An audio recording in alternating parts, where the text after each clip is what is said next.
예, 저는 아시겠지만 이제 공고 다니다가 평택화력발전소에 가서 이 책을 읽고 운명의 역전이 시작된 겁니다. 다시 태어난 데도 이기라는 책은 이제 고시 체험생 수기집이고요. 예, 저 책을 읽고 제 인생이 이렇게 바뀌었습니다. 그런데 결국은 저 책 때문에 대학에 왔지만 저 책을 이제 군대 갔다 와서 달방에 다 불살라버리는 사건을 이제 분서 개묘 사건이라고.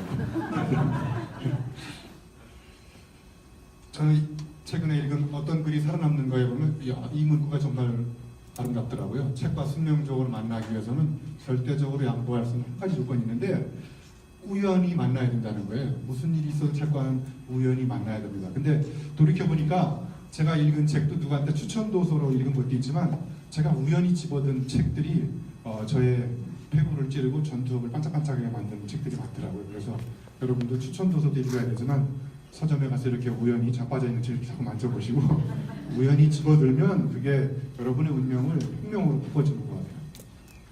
잘 아시지만 니체도 우연히 헌책방에 가서 쇼펜하우어 책을 읽고 저 사람이 바로 사고의 혁명이 일어나기 시작한 거 아시죠? 그런데 저 니체가 자기보다 약 200년 전에 살았던 스피노자의 책을 다시 읽고 울었잖아요. 와, 나하고 똑같이 생각하는 사람이 무려 200년 전에도 이 에티카라는 스피노자가 쓴 책이잖아요. 여러분 에티카라는 책 읽어보셨나요? 네, 이 책은 처음부터까지 읽기는 불가능에 가깝습니다. 왜 그냥 한번 이거 다 같이 읽어보시겠어요? 나는 자기 원인이라 그것의 본질이 존재를 또는 그것의 불성이 존재한다고 생각할 수밖에 없는 것이라고 이해가 가세요? 이거 읽고 책 에티카 확 덮어버려요. 그런데 끝까지 참고 읽으시면 마지막 문장에 이 말이 나옵니다. 모든 분이야. 예, 아마 저 말을 하기 위해서 저 사람이 처음부터 어렵게 쓴 것 같아요. 하여튼 책이 어려우시면 해설서를 읽으시면 좋을 것 같아요. 여기 에티카의 자유와 긍정의 철학이라고요. 저 책을 좀 읽으시면 에티카가 조금 읽히기 시작할 것 같아요. 자, 오르한 파묵이라는 사람이 쓴 새로운 인생의 첫 줄에 아까 우리 강 대표님이 소개하셨던 앙드레지드의 문과와 비슷한 말이 나옵니다. 어느 날 한 권의 책을 읽었다. 그리고 나의 인생은 송두리째 바뀌었다. 그래서 여러분도 책을 읽었는데 이렇게 안 바뀐 이유는 책을 잘못 읽었기 때문에 이렇게 되거든요. 이것도 강 대표님이 이미 얘기하셔가지고 김 빠졌는데 아무튼 여러분이 독서의 발견을 읽기 전에는 오이였는데 독서의 발견을 읽으면 이렇게 피클로 바뀌거든요. 여러분 들어오기 전에는 다 오이였어서 제 강의를 들으면 여러분 서서히 피클로 바뀌고 있거든요. 그러니까 여러분은 강의 듣기 전 상태로 돌아갈 수가 없어요. 굉장히 겁나지 않나요? 요즘에 유명한 책이 하나 나왔어요. 책에 말아. 자, 저는 독서가 만나는 세 가지 경이로운 기적은 저는 책을 읽는 가장 중요한 목적은 내가 몰랐던 개념 또는 알았는데 누군가가 책에서 내가 아는 개념과 다른 개념으로 쓰고 있는 것을 발견할 때 그때 저는 굉장히 그 책을 읽는 재미가 있다고 생각해요. 두 번째는 문장입니다. 오늘 주제 중에 하나도 인두 같은 한 문장이잖아요. 책을 읽다가 여러분의 가슴을 지져대는 인두 같은 뜨거운 한 문장을 만나면 책값 15,000원, 20,000원이지만 1,500만 원의 가치나 엄청난 가치가 있다고 생각하고요.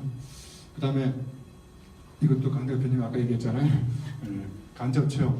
내가 다 체험할 수 없으니까 앉아서 그러나 직접 체험보다는 약하지만 한 인간이 태어나서 죽을 때까지 다 경험할 수는 없잖아요.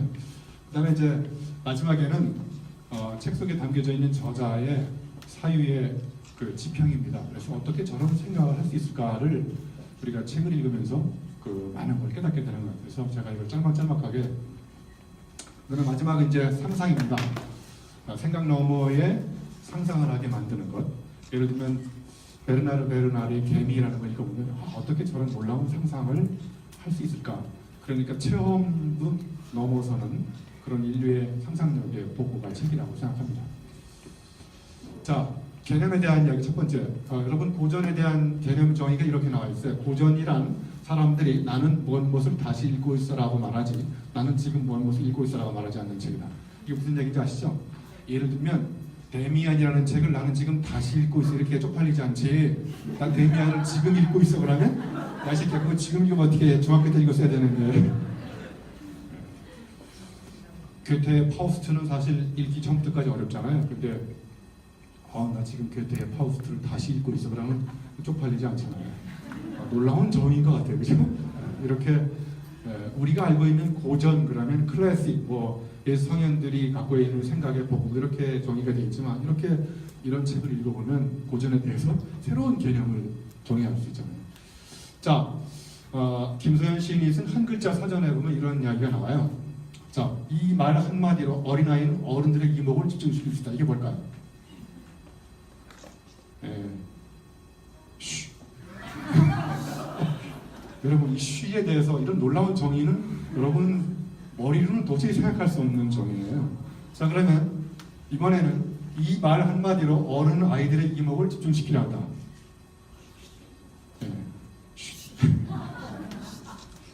잘 이해가 안 가는 관계로 다음으로 넘어갑니다. 자, 두 번째 이제 문장인데요. 제가 좋아하는 정희진 작가가 빨간 글씨에 써 있는 것만 읽어보시겠어요? 사랑의 끝은 질문이 없어진 상태다. 저런 문장을 만나면 그냥 넘어갈 수 없거든요. 왜 사랑의 끝이 질문이 없어진 상태일까?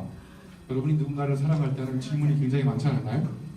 집에 잘 들어갔는지, 밥은 먹었는지, 뭐 잠은 잘 잤는지. 그런데 이제 사랑이 서서히 식으면 질문이 없어지잖아요, 그죠? 자빠져 잤는지, 밥은 처먹었는지. 근데 관심이 싹 사라지면서 그러니까 사랑의 끝은 질문이 없어진 상태라는 놀라운 문장을 만나면 저런 거는 이제 우리가 제가 좋아하는 신영철 작가가 쓴 말인데요. 창작이라는 것은 본래 왼쪽에서 뛰는 심장이 시켜서 하는 일입니다. 그러니까 창작 예술적으로 잘하는 사람들은 왼쪽 심장이 더 큰 거예요. 한번 심장 만져보세요. 왼쪽이 더 큰지 오른쪽이 더 큰지. 그래서 여기서 이제 좌파라는 말이 나옵니다.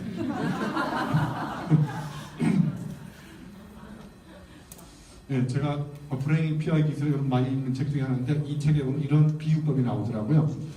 숙고하는 것은 손전등인데 행동하는 것은 전조등이라는 거예요. 이거 우리가 다 아는 이야기지만 뒤에다 메타포를 어떻게 쓰는지에 따라서 그러니까 앉아서 백날 생각해봐야 가까운 데 있는 것밖에 비칠 수밖에 없는 손전등이지만 나가서 행동하면 내가 생각했던 것 그 이상으로 엄청나게 넓은 데까지 비춰줄 수 있는 전조등에 가깝다는 그러니까 숙고보다 행동이 위대하다 이런 말을 다르게 표현한 거죠.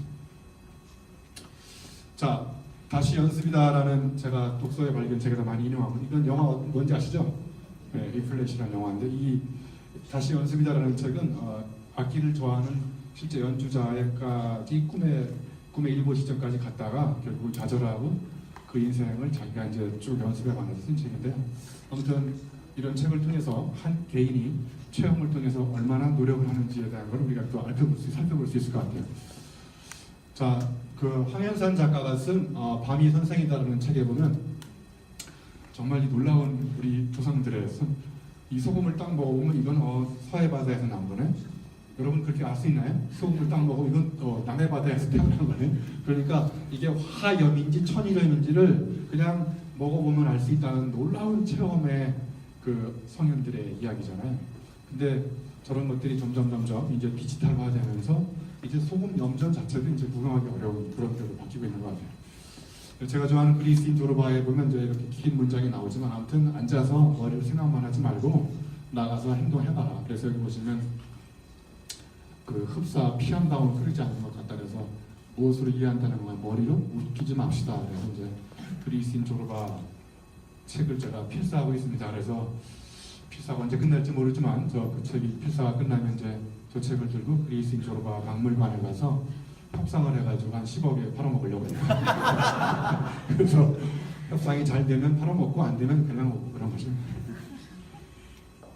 자, 그 다음에 아까 말씀드렸듯이 이제 우리는 책을 읽으면 내가 생각할 수 없는 엄청난 사회의 혁명을 일으키는데 신영복 교수님이 쓴 담론이라는 책에 보면 이제 발과 건빵 이야기가 나와요.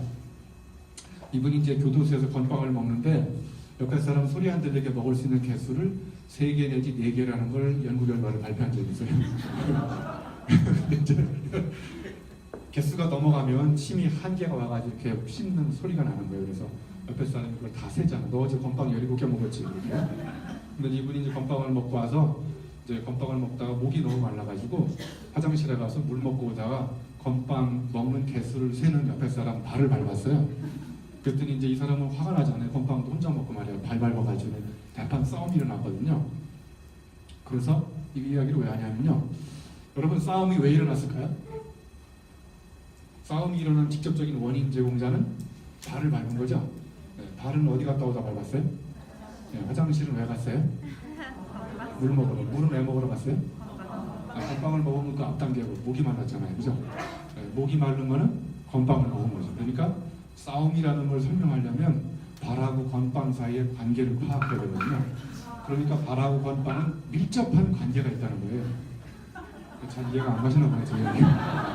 그러니까 겉으로 보기에는 아무 관계가 없는데 뒷조사를 해보니까 발하고 건빵이 연결고리로 이어져 있단 말이에요. 그런 관계를 읽어내는 힘이 바로 저는 책을 통해서 우리가 알 수 있다는 거예요.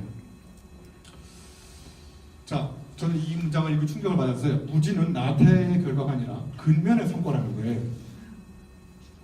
이 푸코 바르트 레비스트로스 일본 사람의 지은 책인데요.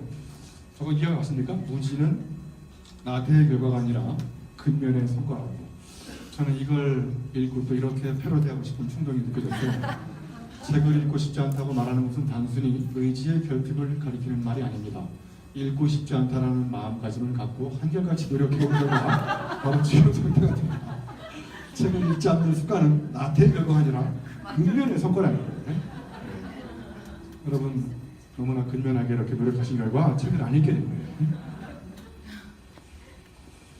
네, 그 다음에 제가 좋아하는 신현복 교수님 이야기가 또 하나 나오는데 이게 이고집 책이거든요. 냇물아 흘러 어디로 가냐 보면 여러분이 어떤 사상을 갖고 있는지를 알아보려면 여러분이 쓰고 있는 단어를 알아보면 그 단어와 연결된 거를 쭉 보면 그 사람이 어떤 사상을 갖고 있는지 알 수 있다는 거예요. 그러니까 예를 들면 제가 자주 실험하는 것이면 여러분 막걸리 그러면 뭐가 연상됩니까? 막걸리. 화전 또 비 오는 날 막걸리 마시지 않나요? 그 다음에 또 막걸리 그러면 또 뭐가 떠오르잖아요. 주전자. 여러분의 연상 세계는 이 모양 이 꼴일 거예요. 그러니까 여러분의 막걸리에 관한 사상이 어떤 것을 알기 위해서는 그 사람이 어떤 연상 세계는 막걸리와 함께 가지고 있는 것을 우리 정확하다고 보는 거예요. 그러니까 여러분이 단어를 딱 물어본 다음에 그 단어와 관련돼서 무슨 연상을 하는지 딱 짚어보면 그 사람의 상상력의 수준과 깊이를 바로 알 수 있다는 거예요. 그러니까 책이 주는 위대함이 저는 여기에 있다고 생각합니다. 여러분 비트겐슈타인이 하나의 언어를 상상하는 것은 하나의 삶의 형식을 상상하는 거라고. 그래서 여러분이 어떤 언어를 쓰는지에 따라서 그 여러분 언어에 여러분의 삶이 그대로 담겨 있는 거예요. 그러니까 여러분과 한 10분간 얘기해보면 여러분이 어떤 말을 하는지 그 말 속에. 그래서 비트겐슈타인이 나의 언어의 한계는 나의 세계의 한계를 뜻한다. 그래서 오늘 저기 박용호 대표가 왔는데 박용호 대표가 저한테 가끔 유트겐슈타인이라고 들어요. 저거 뉴욕 많이니까 한국의 비트겐슈타인은 유트겐슈타인이라고. 별로 인정하지 않는 관계고 나오는 거예요. 자, 이제 남은 시간 동안 제가 그냥 기존에 있는 독서법을 저 나름대로 다시 한번 정리해보면 첫 번째는 복독이라고 반복한다는 거예요. 여러 번 읽기보다 여러 번 읽는 게 제가 보기에 더 효과가 있는 것 같아요. 두 번째는 습관적으로 시간을 내서 읽기보다 시간 날 때마다 읽는 거예요. 그러니까 시간을 내서 읽으려고 하니까 시간이 안 나죠. 그죠? 그러니까 여전까지 지금 책을 못 읽고 있잖아요. 그 다음에 빨리 읽는 것보다 저는 모든 독서는 빨리 읽는 책도 필요하지만 저는 단어 한 장에 들어있는 그 단어의 껍질 속에 들어있는 의미를 캐내려면 정독해야 될 것 같아요. 그 다음에 눈으로 읽는 것보다는 손으로, 몸으로. 그래서 막 메모하고 책을 지저분하게 읽고 메모한 대로 여러분의 실천 삶에 적용해보고. 그리고 이제 이거 제가 그냥 만든 단어들이에요. 찰독, 뭐 채독. 책만 읽지 말고 삶을 관찰하고 성찰해보라는 얘기고요. 그 다음에 고독은 여기 어려울 고자예요. 그래서 가끔씩 편한 책만 읽지 마시고 불편한 내 사고를 불편하게 만드는 책도 읽어보고. 그 다음에 여기 월독이라고요. 월남가라는 얘기가 아니라 초월하. 나의 전공책만 읽지 마시고 전공을 초월해서 경계를 넘어가지고 다른 책도 한번 읽어보고. 그리고 이제 마지막에는 책 읽은 다음에 모여서 토론하는 게 가장 저는 독서의 마지막이라고 생각해요. 자, 여기까지 하고 강의를 마칠까요? 아니면 좀 더 할까요? 더 해주세요. 대답을 안 하시는 거 보니까 네, 저는 신용복 교수님의 감옥 오를 때 사색을 제 책상 옆에다 놓고 생각날 때마다 읽습니다. 그래서 어떻게 저렇게 감옥에서 저런 생각을 하실 수 있었을까? 저런 책을 쓰려면 적어도 교도소는 다녀와야 되겠다는 제가 없어지면 잠깐 교도소에 가 있는 거예요. 네, 여러분 꼭 한번 읽어보세요. 강의, 담론. 그 다음에 니체의 짜라투스트랑 이렇게 말했다도 니체의 장편의 서사시기인데 저것도 마르고 닳도록 계속 읽어보면 저 책 한 권에 음악이 들어있고요. 장편의 서사시가 들어있고 네. 강신주 박사가 쓴 철학대 철학 어마어마하게 두꺼운 책입니다. 한 1500페이지 되는 것 같아요. 월북 철학자인데 윤노빈 씨라고요. 신생 철학인데 저 책에는 핏발과 땀이 뒤섞여 있습니다. 철학자인데 관념으로 쓴 게 아니고요. 우리의 현실을 밑바닥부터 길어 올리는 책이고요. 서울대학교 은퇴하신 장상호 교수님이 쓰신 책인 학문과 교육이라고 이런 시리즈로 약 1500페이지 되는 책을 한 대여섯 권 쓰셨는데 한국의 교육학자는 거의 안 보는 책입니다. 네, 삶의 정도, 니코마쿠스리아 개인적 지식, C.W. 밀스가 쓴 사회학적 상상력이라는 책도 있고요. 네. 자, 브랭 피어 기술은 이런 말이에요. 두 번 읽기를 시행해보면 그 효력은 한 번 읽기에 2배에 그치는 게 아니라 약 10배 정도의 효력이 있는 것 같다는 거. 여러분도 한번 책 읽은 다음에 어디서 읽었는지 기억이 안 나죠? 대부분 그죠? 근데 다시 읽어보니까 그 책에 이렇게 놀라운 통찰력과 깨달음을 주는 문구들이 중간중간에 섞여 있다는 것을 2번, 3번 읽어보면 알 수 있을 것 같아요. 자, 습관적으로 시간 날 때마다 저는 이렇게 자전거에다가 러닝머신 뛸 때도 자전거 탈 때도 이렇게 책을 읽는데 시간 금방 가니까 너무 좋아요. 책 40분간 자전거에다가 결론놓고 읽으면요 그냥 40분이 금방 가는데 그냥 읽으면 그냥 자전거 타는 지겹잖아요. 그죠? 아무튼 시간 날 때마다 아무 데서나 여러분 책 읽는 시간이 없다는 건 핑계라고 생각해요. 여러분 지금 바빠서 책을 못 읽는 게 아니라 안 읽어서 바쁘신 거예요. 제 생활을 이렇게 한 글자로 써보면 책을 읽는 것과 글을 쓰는 것이 저는 따로따로가 아니라 읽다가 쓰다가 읽다가 뭐 이런 식으로 왔다 갔다 하면서 하루의 일과를 정리하고 있습니다. 자, 하이퍼텍스트적 책 읽기라고요. 예를 들면 읽기의 말들이라는 책을 보면 여기에 읽기에 관한 책이 이렇게 나와요. 종이약국이라는 책이 있거든요. 이 종이약국은 종이약국 주인이 약국 주인인데 약을 팔지 않고 책을 팔아요. 사람한테 상담을 하는데 너는 이런 책을 하루에 식후에 30분 복용해라. 30분 책을 읽는 거예요.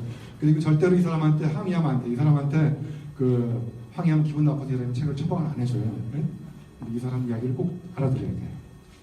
아무튼 읽기에 관한 제가 감동받았던 책 중에 하나는 잘나라 기도하는 그 손이라는 책인데 여기에 바로 이제 마르틴 루터 킹이 성경책을 읽고 세상을 보니까 세상이 성경책과 다른 거예요. 그래서 성경이 잘못됐을까 세상이 잘못됐을까를 따져보니까 세상이 잘못된 거예요. 그러니까 읽은 대로 쓰고 같이 읽고 읽기의 연대를 구축한 다음에 읽은 대로 세상을 바꿔나가는 혁명을 일으키기 시작합니다. 그러니까 이 사람이 주장하는 것은 읽기는 곧 혁명이라고 얘기합니다. 아무튼 이렇게 책에 관한 그래서 참고문헌에 있는 책을 다 읽다가는요 한 권 다 읽은 다음에 그 뒤에 있는 참고문헌 다 읽다가 인생이 끝날 수도 있어요.